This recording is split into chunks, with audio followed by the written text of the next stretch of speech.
Can you hear me? Yeah. Cool, cool.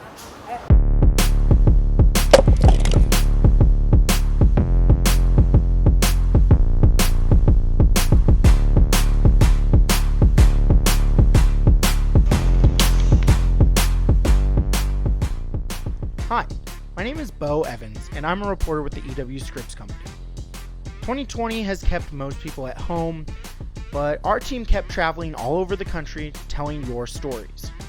We are in Philadelphia, Pennsylvania, Pike Place Market in Seattle, in Fairfax, Virginia, out in North Glen with Mile High City Slider.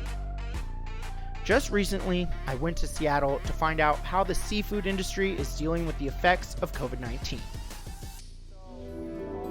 Normally, it's a cold day, but this place is usually packed full of people coming to see the fish, coming to get farmers market stuff, and you can tell, like, cars are driving through. It's not the same as when it's not COVID, and that's affecting everyone, but it's especially affecting people in the seafood industry here in Seattle. A new study published in the Journal of Fish and Fisheries found that seafood imports, exports, and catches were all down around 40% compared to 2019. A colossal decline. You gotta have your gear in perfect condition. It's gotta be fishing for you, and that's what makes the money. My name's Cub Jansen, from here. I keep the boats down here in Ballard. I own this boat, Nordic Fox, and then the Swamp Fox as well. Cub is doing some maintenance work on one of his boats. He and his crew had a tough season. The biggest thing would be the price difference. You know, we've been hurting on price.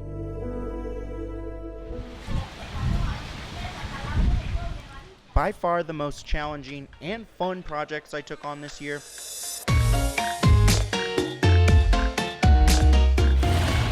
was a 30-minute documentary special about medical tourism. I followed Tony Martin as he traveled from North Carolina to Costa Rica to get a knee replacement. Meanwhile, back in the OR,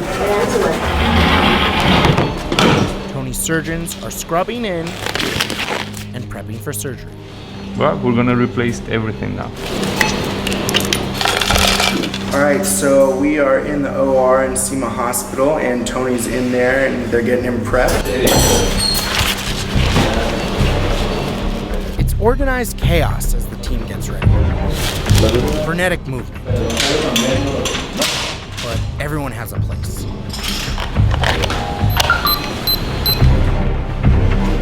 It builds and builds until they are ready to get started.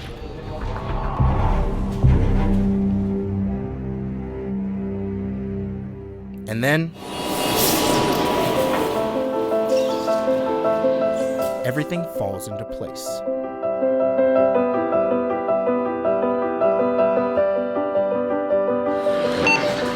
Whether it's Costa Rica, the United States, or anywhere else in the world, open surgery isn't for the faint of heart. The sounds of crunching, cracking, or drilling alone are enough to make you cringe. But all the while, these surgeons carry on with their task, helping to ease Tony's pain. He had a very advanced arthritis. We had a few problems dealing with the tibial bone because there was too much scar tissue inside, but so far everything is really good. Lack of cartilage, lots of lack of cartilage, a lot of bone exposed, and yeah, he needed it.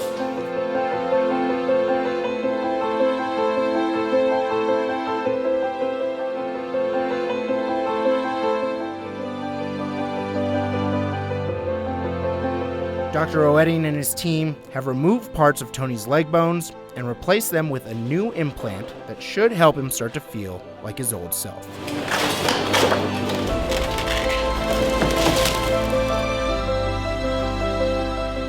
Delicately, their nimble fingers pull the final threads to sew this operation up. All while Tony sleeps and Belinda waits.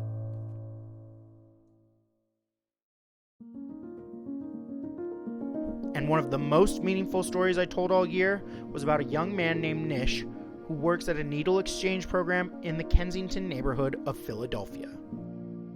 So I started using really young. Most of the times that I've overdosed, it's been when I've just gotten out of jail or just gotten out of treatment. I just remember waking up, you know, like I'll wake up on the ground and, you know, the ambulance is there. Usually, sometimes there's just, you know, so one time there was nobody there. There was just the spray. It feels like death after that, though.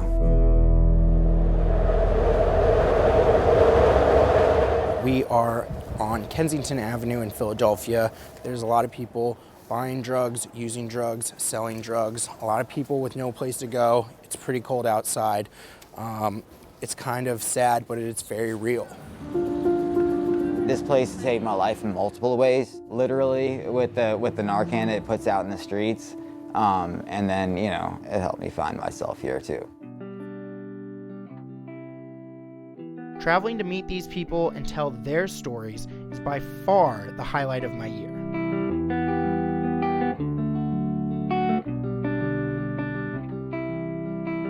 Hopefully, we can all do a little more storytelling with the ones we love in 2021. Looking forward to telling more of your stories next year. I'm Bo Evans reporting.